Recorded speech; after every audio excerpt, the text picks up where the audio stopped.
Welcome back. Well, as we've reported here on Faith Nation, the Chinese government is terrorizing Uyghur Muslims through detainment, torture, and sterilization, not to mention, John, religious persecution. That's right, Jenna. Surprisingly, how the United States should address the situation is something both the Biden and former Trump administrations agree on. CBN's Jennifer Wishon explains.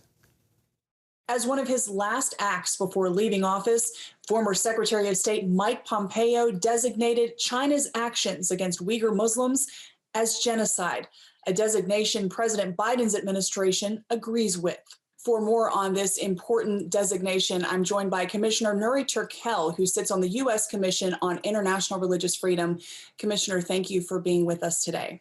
Thank you very much for having me on. Practically, what does this designation mean for the Chinese government and, more importantly, the Uyghurs who are being held against their will? It was indeed a momentous day for the Uyghur people who have been subject to China's genocidal policies. In addition to what the State Department has done, the Department of Homeland Security has also effectively banned cotton and tomato products from this region where Uyghurs are being forced into labor to produce these products. How big of a deal is that? It is a huge deal. The United States government has been rightly and correctly focusing on Chinese economic interests, particularly in the context of supply chain and forced labor. Cotton trade is back in China. The Chinese government's economic policies, political decisions enslaving the Uyghurs effectively polluted the global economic system, tainted the consumer products being sent, exported from China to the United States. As just reported several days ago, while we're having this conversation as extensively as the United States been announced several key decisions on this particular issue, U.S. remained to be the largest export destination for the products made in the Uyghur region. Wow.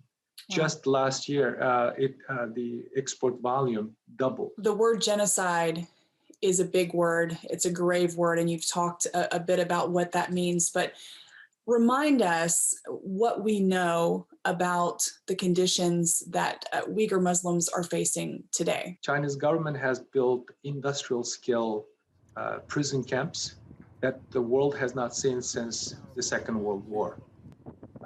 And also the Chinese government, by its own admission, effectively implemented birth control policies through forced sterilization, prevented Uyghur population growth in 2019 by about 25%.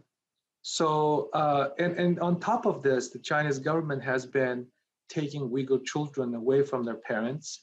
There are believed to be 500,000 Uyghur children have been taken into the state-run orphanages, which is much like a children's concentration camps.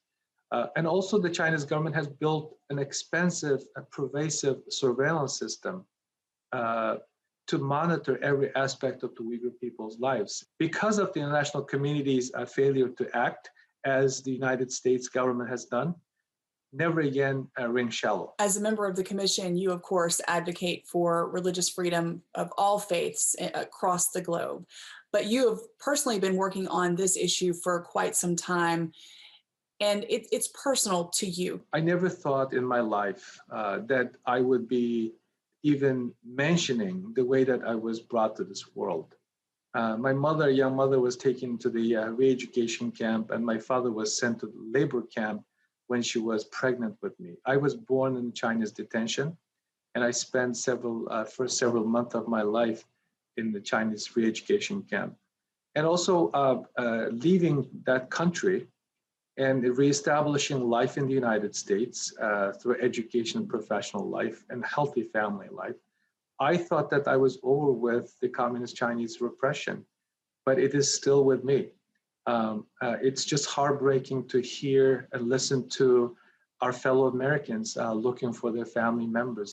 So the genocide determination is a comfort to me and many other fellow American Uyghurs. Well, our prayers are certainly with the Uyghur people. Thank you for the work you're doing, and we will continue to follow this very important story. Thank you.